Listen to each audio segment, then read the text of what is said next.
दोस्तों नमस्कार। पिछले 1.5 महीने से जिस घड़ी का इंतजार था झारखंड के घाटशिला विधानसभा क्षेत्र में, वो आज खत्म हो गया। इंतजार था जो घाटशिला के लगभग 2.5 लाख मतदाता महज 1 साल के अंदर हो रहे उपचुनाव में किसे अपना नया जनप्रतिनिधि चुनते हैं। जैसा कि आप सभी को तो पता है, जो 11 नवंबर यानी आज उपचुनाव को लेकर मतदान होना था और वो मतदान की प्रक्रिया अब से कुछ देर पहले ही पूरी हो चुकी है। चुनाव आयोग ने जो उपचुनाव को लेकर हुए आज मतदान के संबंध में आंकड़ा जारी किया है, उसके अनुसार लगभग 74% मतदाताओं ने अपने वोट के अधिकार का प्रयोग किया। हालांकि यह अंतिम फिगर नहीं है। अंतिम फिगर इसलिए कह रहा हूं क्योंकि ये आंकड़ा शाम 5 बजे तक का है। इसके बाद भी कई मतदान केंद्रों पर मतदान की प्रक्रिया जारी थी। आयोग के मुताबिक अगले कुछ घंटों के बाद ही अंतिम आंकड़ा जारी होगा, क्योंकि कई जगहों पर जो पीठासीन पदाधिकारी हैं वो जब तक अपने ईवीएम को लेकर स्ट्रांग रूम तक नहीं पहुंचते, अंतिम आंकड़ा प्रशासन को नहीं देते हैं, तब तक अंतिम आंकड़ा जारी नहीं हो सकता। तो ऐसे में ये संभावना है जो अभी तक जो मतदान का प्रतिशत रहा है 73.88%, वो कुछ बढ़ सकता है। बावजूद इसके यह कहना जरूरी होगा, जो 1 साल पहले, लगभग 1 साल पहले जब घाटशिला में विधानसभा चुनाव हुए थे, जैसे झारखंड के 80 अन्य विधानसभा सीटों के साथ ही, तो उस समय 76% से ज्यादा मतदान हुआ था। यानी पिछली बार के मुकाबले इस बार मतदान कम हुआ है। मतदान को लेकर के लोगों में काफी उत्साह पूरे दिन नजर आया। सुबह से ही यानी पहले 2 घंटे में ही लगभग 17.5% मतदाताओं ने अपने मताधिकार का प्रयोग कर लिया। 11 बजते बजते यह आंकड़ा 35% तक पहुंच गया, यानी 34 दशमलव कुछ 66-67% तक ये मतदान का आंकड़ा पहुंच गया था। उसके अगले 2 घंटे में भी यानी दोपहर 1 बजे तक भी मतदान का आंकड़ा 54% से ज्यादा हो गया था। दोपहर 1 बजे से लेके दोपहर 3 बजे के बीच में कुछ मतदान की प्रक्रिया धीमी रही।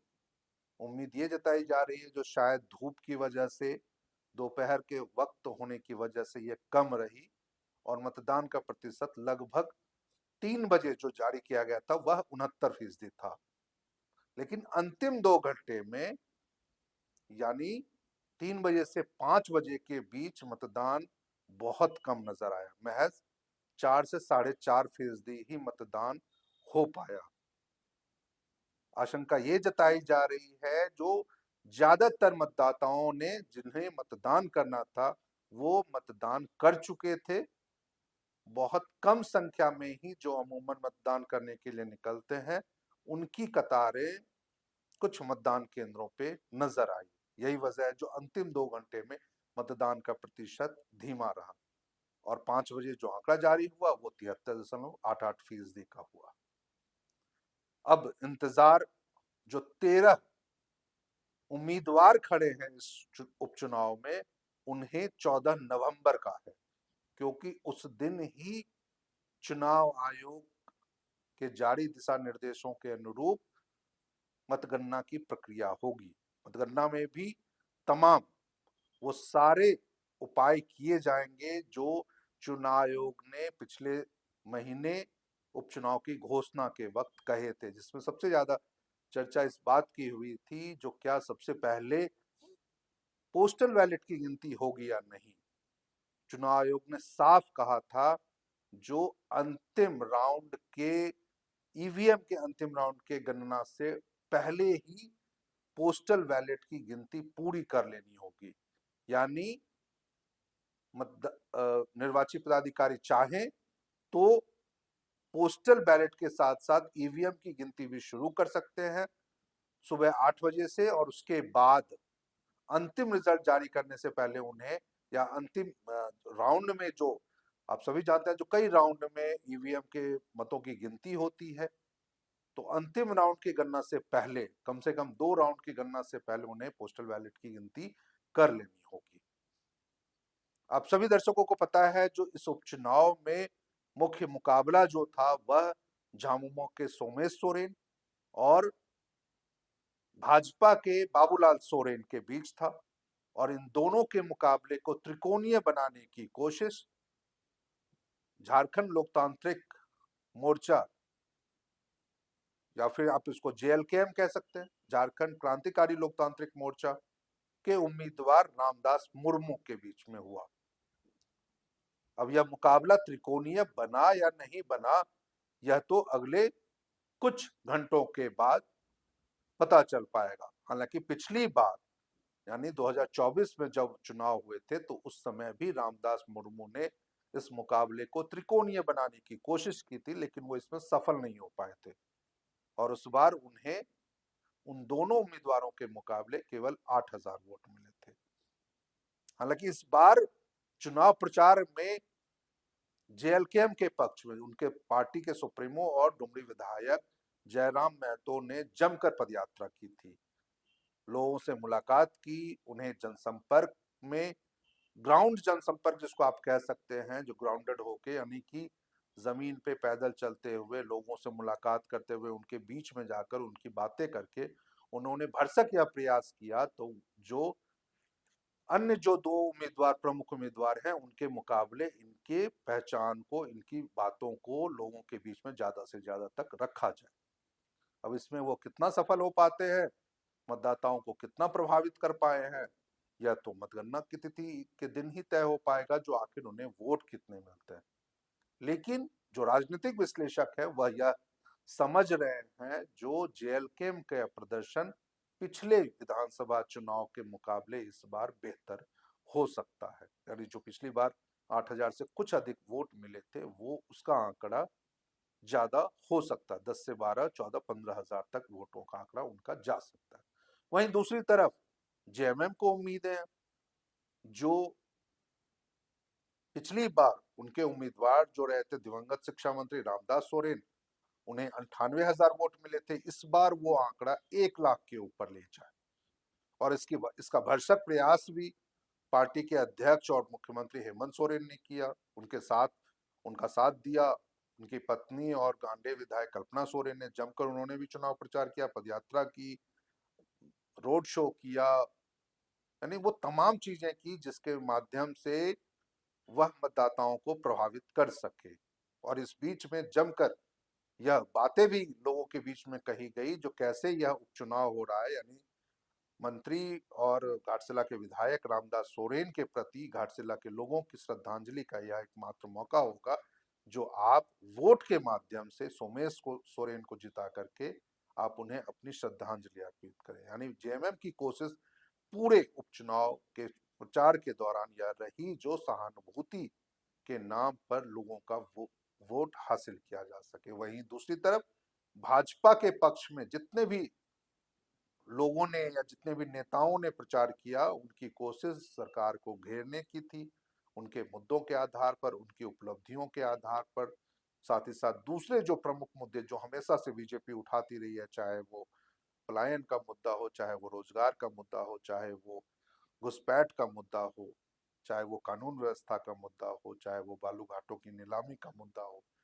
भ्रष्टाचार का मुद्दा हो, तो ऐसे तमाम मुद्दों के आधार पर वो घेरने की कोशिश भी करते नजर आए। मतदान के दौरान भी उन्होंने, बीजेपी ने आरोप लगाया जो प्रशासन खुलकर जेएमएम के पक्ष में लोगों से वोट करने की अपील कर रहा है। ऐसा बयान आप जो पार्टी के कार्यकारी अध्यक्ष आदित्य साहू, आप उनके बयानों को भी सुन सकते हैं। आप सुन लीजिए, देखिए वो क्या, किस तरीके से वो बयान को जो आज उपचुनाव हुए उसको लेकर के वो क्या कह रहे हैं। घाटशिला विधानसभा अंतर्गत धालमुंगुर थाना के थाना प्रभारी सरकार के एजेंट के रूप में काम कर रहे हैं और वहां के एक सामाजिक कार्यकर्ता जो सरकार बोलती है आदिवासियों की सरकार है, मूलवासियों की सरकार है और वहां के एक संथाली कार्यकर्ता दसमत टूडू जो 126 से 130 बूथ में रहते हैं, उनको गलत आरोप लगा करके वहां के थाना प्रभारी ने उनको गिरफ्तार करके बैठाने का काम किया है। इस प्रकार का कार्रवाई से ऐसा लग रहा है कि सभी सरकारी पदाधिकारी सरकार के एजेंट बन के, कार्यकर्ता बन करके घाटशिला विधानसभा में काम करने का कार्य कर रहे हैं।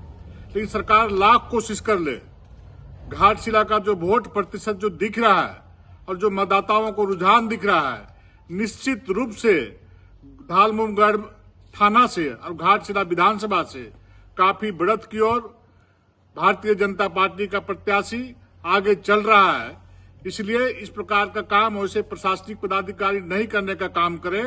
हमने अभी तुरंत एसपी, डीसी, चुनाव आयोग और चुनाव पर्यवेक्षक को इसकी सूचना देने का काम किया है और उस थाना प्रभारी को उस क्षेत्र से निकाल करके बाहर भगाने का काम करने का आग्रह किया है। आपने उनका बयान सुना। अब आप अंदाजा लगाइए, जो यह बयान क्या महज एक विपक्ष के नेता होने के नाते दिया गया है, जो या वाकई उनके पास ऐसा कोई सबूत भी रहा या ऐसी कोई चीजें, साक्ष्य रहा जिसके आधार पर वह आरोप लगाते हैं। हालांकि उनके आरोपों की पुष्टि चुनाव आयोग के स्तर पर नहीं हुई। इसके अलावा एक वीडियो और वायरल हुआ। वीडियो वायरल यह हुआ जिसमें एक होटल में बीजेपी उम्मीदवार बाबूलाल सोरेन पैसे बांटते नजर आए। हालांकि यह पैसा बांटने वाला जो वीडियो था वायरल जो हुआ, वह रात का बताया जा रहा है। तो उम्मीद ये की जा रही है या कही जा रही है जो यह मतदान शुरू होने से कुछ घंटे पहले का, यानी 10 और 11 नवंबर के बीच मध्य रात्रि का है। इसकी पुष्टि ना तो हम करते हैं, ना चुनाव आयोग ने इसकी की। हालांकि जेएमएम कार्यकर्ताओं ने इस वायरल वीडियो को लेकर खूब हंगामा मचाया।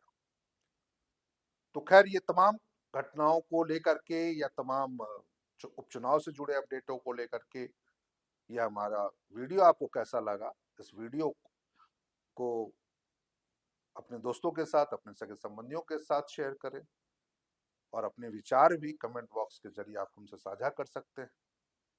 हमारी कोशिश होगी जो आने वाले घंटों में घाटशिला उपचुनाव के मतगणना को लेकर के जो भी प्रक्रिया अपनाई जाएगी, जो भी तैयारियां होंगी, वह भी हम आपके साथ साझा कर सके।